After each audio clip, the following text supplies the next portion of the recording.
Donc à présent, nous avons décidé d'axer cette conférence autour de 4 thématiques qui nous semblaient caractéristiques de l'entrepreneuriat. Donc c'est la prise de risque, l'innovation, la polyvalence et les compétences et qualités requises en tant qu'entrepreneur. Donc en ce sens, nous avons plusieurs questions pour nos intervenants. On va commencer avec le premier thème, donc la prise de risque.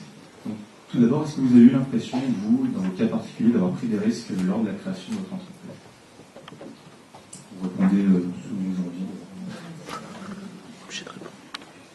Alors c'est vrai que nous, au niveau des risques, je reprendrai ce qui a été dit juste avant, on n'avait pas besoin non plus de beaucoup de capital pour créer, donc c'est vrai que d'un point de vue financier, on n'a pas eu l'impression de prendre beaucoup de risques, même si à l'époque on a créé, on était encore étudiant, donc 4 000 €, c'est quand même une somme énorme, mais vu qu'on était en fin d'études, on se disait, bon, dans le pire des cas, ça marche pas, enfin voilà, notre idée, elle tombe à l'eau, on aura perdu un peu d'argent, mais au niveau expérience, on aura tellement gagné à mettre en avant sur notre CV des choses de quoi parler en entretien de recrutement ou autre, que dans tous les cas, c'est quelque chose qu'on pensait pouvoir valoriser. Parce que je pense que si on ne prend pas de risque, à un moment donné, on n'avance pas. C'est-à-dire que voilà, on va stagner, on ne va pas oser y aller, on va attendre, et du coup, on n'évoluera pas. Je pense qu'il faut prendre des risques, quitte à se tromper, c'est-à-dire que nous, des erreurs, on en a fait plein, et je pense qu'on en fera encore, mais c'est ce qui nous permet d'avancer, c'est-à-dire qu'on prend un risque, ça marche, tant mieux, et si on se plante, au moins on sait que ça ne marche pas, et on revient sur ce qu'on a fait. Donc les risques, il faut en prendre tout le temps. Et après, en parlant du risque financier, si on rentre un peu plus dans le détail, la prise de risque est aussi importante pour crédibiliser notre projet. Je parlais tout à l'heure qu'on a mis un petit peu d'argent en jeu, donc des sommes faramineuses, mais un petit peu dans le projet. Ça permet aussi de le crédibiliser auprès d'autres interlocuteurs. Par exemple, on est dans une démarche future de levée de fonds, c'est-à-dire qu'il est difficile de convaincre un investisseur de dire mettez de l'argent dans le projet, si même moi j'investis pas un minimum. Enfin, en termes de crédibilité, ça ne marche pas. Est-ce que justement l'innovation a été un moteur pour le développement de votre entreprise?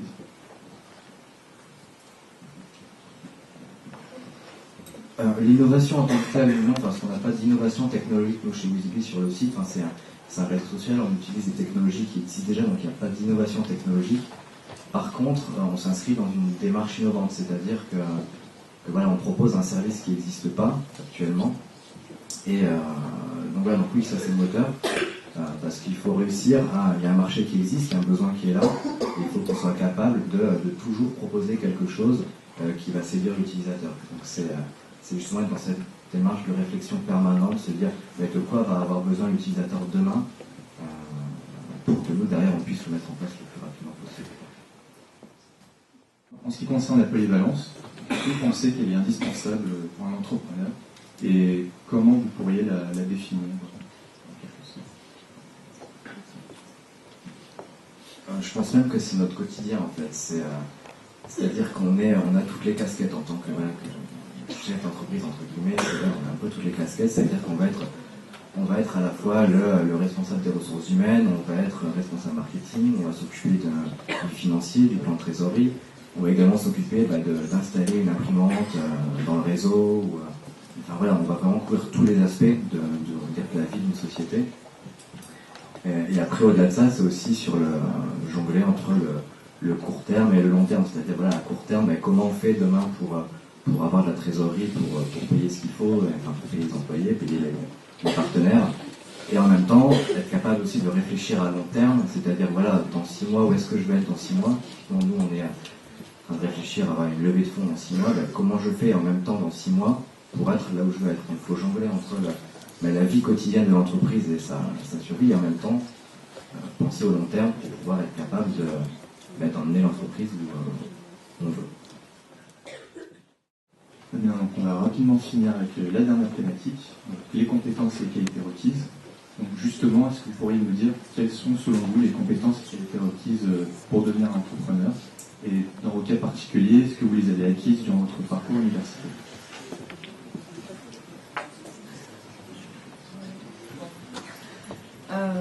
Moi, je dirais que la première qualité qu'il faut avoir pour se lancer, pour devenir entrepreneur, c'est être un peu fou, quoi. C'est-à-dire qu'il ne faut pas avoir peur, il faut se lancer, il faut se lancer des défis, et puis à un moment donné, il faut franchir la barrière Et ça, je pense, c'est quelque chose qui est commun un peu à tous les entrepreneurs. C'est voilà, c'est un petit grain de folie parce que on peut tout prévoir. Moi, j'essaie de le faire au maximum, comme je disais, mais on sait très bien qu'il se passera toujours des choses, qu'on va un peu vers l'inconnu, qu'on va avoir des bonnes surprises, des mauvaises surprises, etc. Donc, pour ce qui concerne les qualités et compétences, pour ce qui concerne mon type d'entrepreneuriat, la crédibilité est essentielle. Donc je disais, quand on pousse les portes de son réseau, on reçoit un accueil bienveillant. Et pour que ça se transforme en euros de chiffre d'affaires, il faut être crédible. Et donc cette crédibilité-là, il faut la travailler. Ça me semble très important. Je suppose que on pousse la porte pour aller voir le banquier. C'est pareil, il y a cette question de crédibilité qui va arriver très vite. Avant de clore, voilà, je souhaitais remercier nos intervenants qui ont la gentillesse de venir et de répondre à toutes nos questions.